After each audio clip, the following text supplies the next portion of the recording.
How's it going, everyone? This is Jason Navarro. You're listening to Tongues Out Podcast, and let's just jump right into my super adventurous day today. I had multiple errands to run today, so we'll just start early, work our way to it. Essentially, I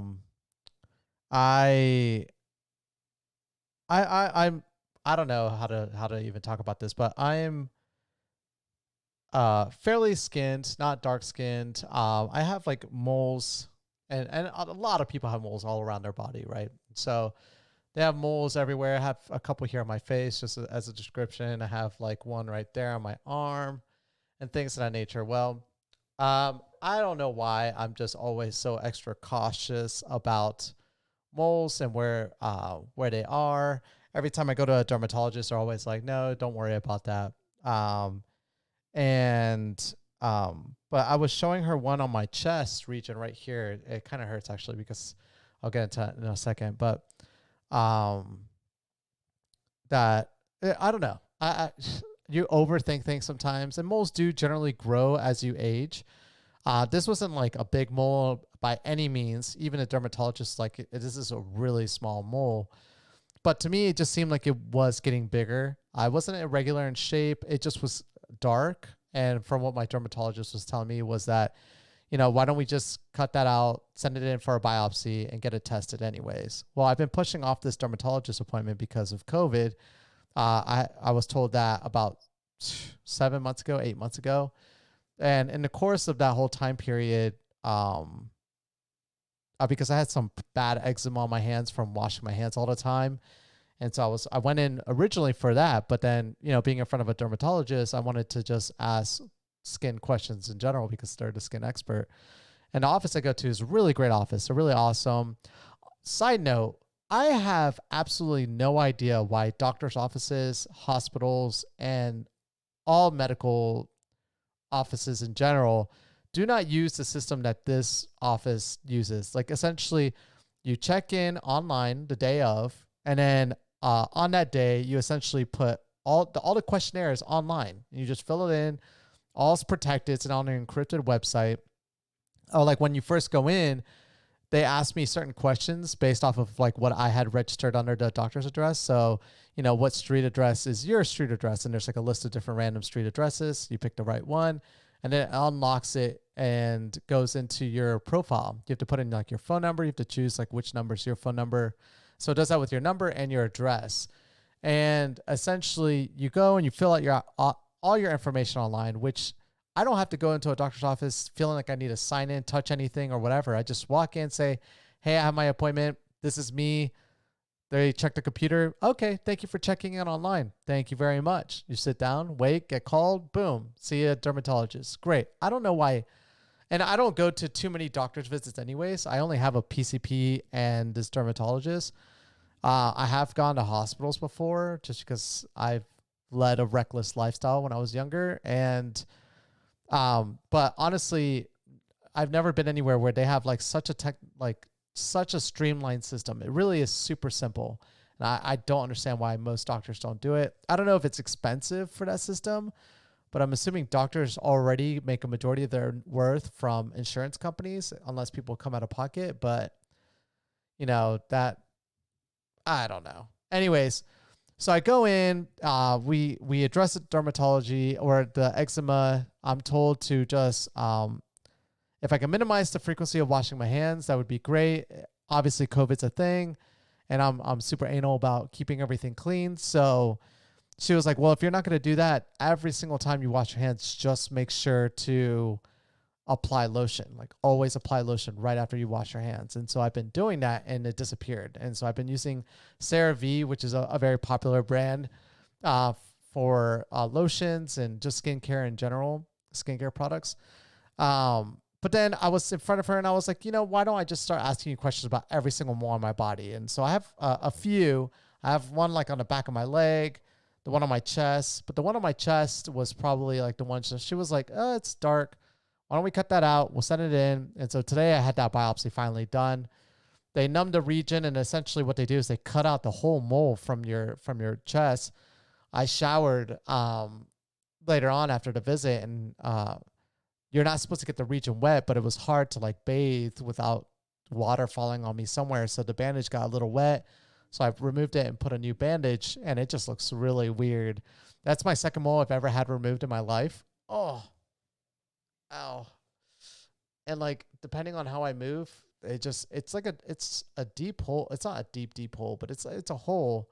And considering that the width wasn't that wide because it was a small mole, it's not that wide. It's just the how deep it is inside, but it's just on a region where you really can't help but move. It's like your chest area. It's like in control of like your arms and everything of that nature. So sometimes you just get that sharp pain. So excuse me if sometimes you notice like I'm just like, ow. But hopefully I get the results in a week or two. Hopefully that's nothing.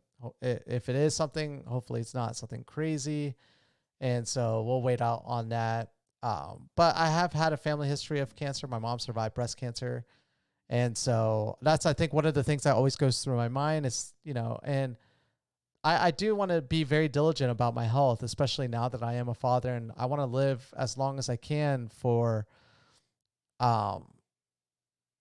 I can see every moment with my daughter. And I don't know. I don't want to pass early because I don't think there's anything going on after this, but, so that's the first thing.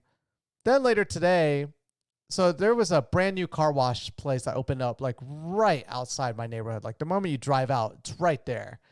Super convenient when you live in the middle of the desert and it's windy and sand gets on your car. And I keep my car in a garage, but like it does get sandy if I'm like parked in front of somewhere, and I don't really drive anywhere that much.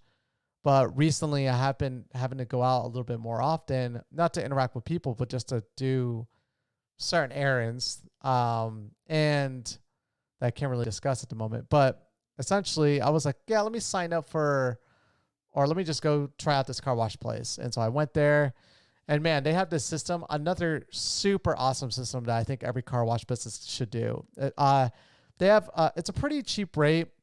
It's like, for their like premium car wash, it's a self-run, like, or it's like one of those automatic car washes. You don't need to do anything and no one's really washing your car. But for like the best service, it's like $12 for one go, or you could pay $30 for unlimited times to do it every month. And so I abuse it now. Like I get a car wash every morning and every night, every time I leave. And the system though that they have for people that pay for a monthly membership, it's really cool. They give them something like it's called their Fast Pass, similar to Disney, but it goes on your windshield. It's a super small sticker. And now whenever I go, I just pull up to the rail and it just scans the ticket or the sticker, and I just go. I don't have to wait. I don't need to talk to anyone. I could just do that, and it's pretty awesome, to be honest. I enjoy the service. But today, I was on my way home with my wife, and I was like, yeah, let's just do a pit stop at the car wash. I always do it. But I wasn't paying attention, and as I was coming off the car wash, there's a curb on the left-hand side. And so as I was pulling forward, I thought I had pulled forward enough. I wasn't really paying attention. We were having a conversation. And they always say you always drop, you always seem to be less aware the closer you are to home. They always say like the likelihood of you being into an accident actually increases the closer you get to your house, because you're so used to the environment in your area where your house is that you don't really drop your perception to things. Well, I guess that must have happened when I essentially have been using this car wash service. Ow. I was using this car wash service for quite some time now. That I wasn't paying attention. I was talking to my wife, and I make a left turn to get out of the car wash, and all you hear is like boom, like just a loud noise, and I knew that my tire had hit the left side of the curb, and I was like, hopefully it's nothing bad. Maybe it's some damage to the rim, which kind of sucks. But I looked, and no, like the way I had impacted it, I guess the way that my tire was turned when I was planning on turning left, turned, and it was like right on the edge too. So like I was pulled up enough, but just barely missed the curb. Not barely missed, barely skimmed it, but that skim and the direction of my tire was enough to just peel a good chunk off the left side of my wall of my tire. And if you know anything about tires, most aspects of the tires are repairable as long as it's not like a big gouge on like the inside of your tire. But anything on the sidewall, if you have any kind of structural damage to that region, it is super risky to be driving on that wheel, because air could be leaking. That's the less problematic problem with that. Or essentially what you could do is you can have a tire blowout, especially if you're moving pretty fast. And so tomorrow morning, I'm going to have to wake up, and now I need to go, or actually not even tomorrow morning. I have to wait until tomorrow afternoon. There's a Discount Tire not too far from where I live. Luckily, like, I live in such a nice area where everything is super close by. Like, my dermatologist's office, like, everything is so close, like less than 2 minutes of a drive anywhere. So that plays in my favor pretty well. So I don't need to go on a highway or go anywhere fast. It just sucks because I'm definitely not going to get to enjoy whatever I was planning on doing. It's just like when you think about the pandemic, you're not trying to have these type of expenses at the moment. And you could theoretically change just one tire, but it's definitely not recommended to do that, especially when your other tires are worn. Like, they're halfway through their wear on my other tires, which makes this just even that much more annoying that I have to do this. And you also shouldn't really change 2 of the 4 tires. So they normally say, like, if you have a 2-wheel drive vehicle, if you're really on the cheap side, what you could do is you could change 2 of the tires, the other tire that's opposite to the one that got damaged. And essentially what you'll do is you'll rotate and align your tires all the time. But they just generally don't recommend that, because that difference in wear, which normally happens anyways in 2-wheel drive, is not that big when you account for the fact that, like, the tires are already on my car halfway through being worn in. It'd be different, like, if I bought this car new and drove for like maybe 2,000 miles, you could probably get away with just changing 2 tires. But my car's got like 40,000 miles on these tires, and I think they're good until 70. So it's just not smart to do that. So now I have an awesome $600 expense to go through to change out my 4 tires. I could go cheap, but it's not smart to do something like that. And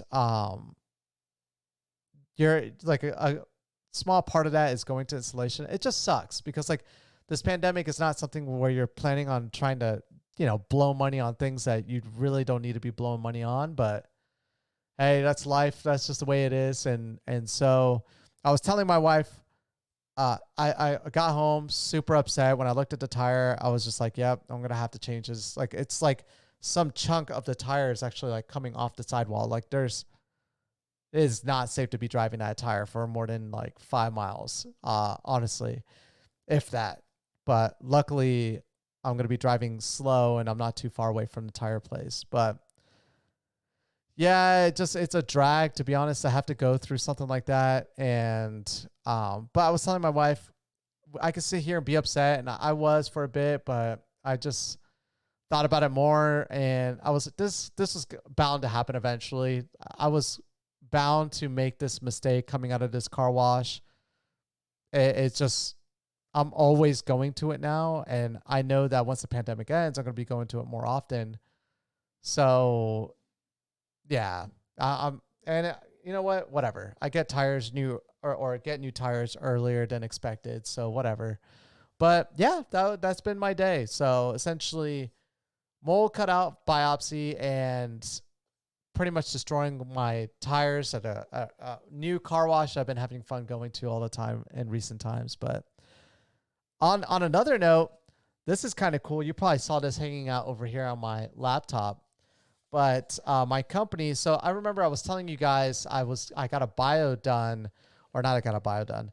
I was writing a bio for my company, essentially, because the reason why I was doing that is now every time I sit down with someone and I give them a folder, essentially, after that I enroll them kind of with some information, the plan details about the plan I enrolled them into for Medicare.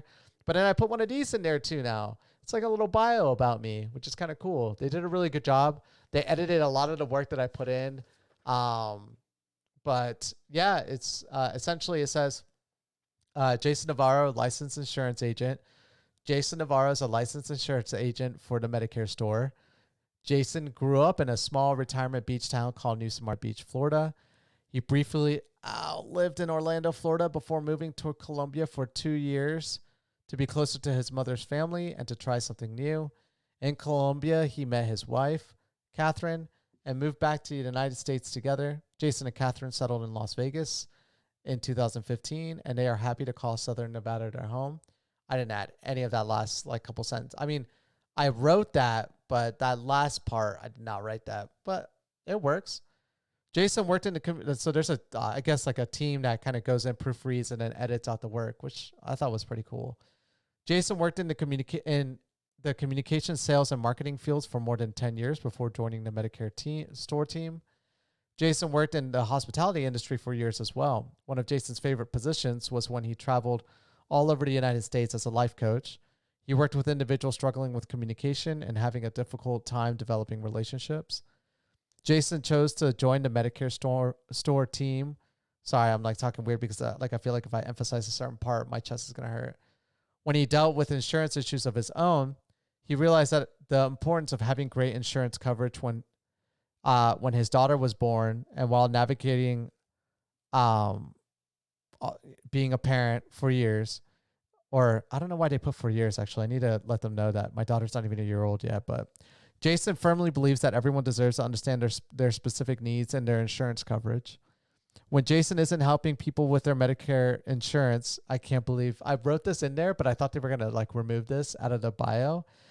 He enjoys spending time with his wife, Catherine, and their daughter, Luna. He also hosts a daily podcast, Tongues Out Podcast, where he shares his passion for life with thousands of people. Jason's greatest passions are learning new things and exploring the world out. So wherever he gets the chance, he is looking for new experiences and challenges. Jason's clients say he is friendly and makes them feel confident about their insurance decisions. Jason loves meeting new people, hearing what makes them unique, and developing a long-lasting relationship with them. He provides unbiased, no-cost personal Medicare advice to his clients. And in the end, it has my direct line, my email, and essentially our website where they can find my bio on there as well. But yeah, I think that's pretty cool.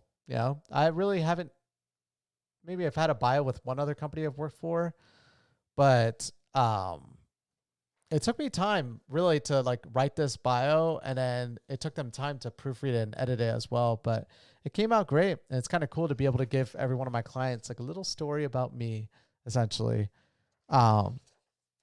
Sorry, I literally just did a podcast yesterday about community and how self-importance was literally the cause of the destruction of humanity. But, we can all be hypocrites here and there. And I'm not, my story isn't one that is too much for people. Sorry. Anyways, I'm going to end it on that note. Thank you guys so much for listening to today's podcast, and I'll catch you guys mañana. Peace.